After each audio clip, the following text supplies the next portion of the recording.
మనం మొన్న లాస్ట్ వీడియోలో హార్ట్ అటాక్ ఎలా వస్తుంది, ఎవరెవరికి వస్తుందో తెలుసుకున్నాం కదా. ఈరోజు మన గుండె సమస్యలను ఎలా నివారించుకోవాలో తెలుసుకుందాం.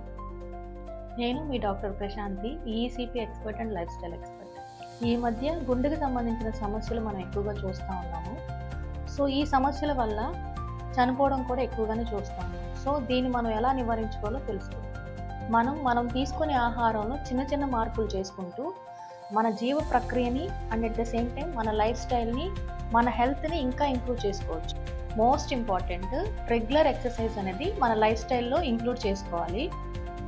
మనం తీసుకునే ఆహారంలో ఫైబర్ కంటెంట్ ఎక్కువగా ఉండేలా చూసుకోండి, అంటే మన పీచు పదార్థాలు ఎక్కువ కంటెంట్ ఉండేలా చూసుకోండి. And at the same time మనం మాంసాహారం తీసుకునేటప్పుడు అది ఎక్కువ మోతాదులో కాకుండా తక్కువగా ఉండేలా చూసుకోండి. అండ్ మీరు తీసుకునే ఆహారంలో మిల్లెట్స్ ఇంక్లూడ్ చేసుకోండి. మిల్లెట్స్ అంటే మనకి చిరుధాన్యాలు వస్తాయి, రాగులు, సజ్జలు, కొరలు, అవి ఉంటాయి, మన మార్కెట్లో కూడా అవైలబుల్గా ఉన్నాయి. సో అవి ఇంక్లూడ్ చేసుకోండి. అండ్ మనము రెగ్యులర్గా మనం తీసుకునే ఫుడ్లో వెల్లుల్లి ఎక్కువగా ఉండేలాగా చూసుకోండి. లిక్విడ్స్కి వచ్చేసరికి ఒక వారం బూడిద గుమ్మడికాయ జ్యూసు, ఒక వారం సొరకాయ జ్యూసు, ఒక వారం కీరా దోసకాయ జ్యూసు, ఇంకో వారం బీట్రూట్, క్యారెట్, అల్లం, ఆమ్లా, యాపిల్ కలిపి చేసుకున్న జ్యూసు తీసుకోండి.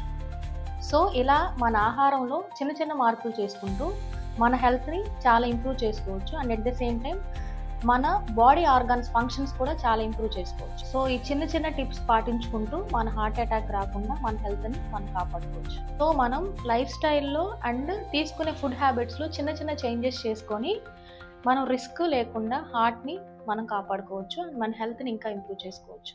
Thank you.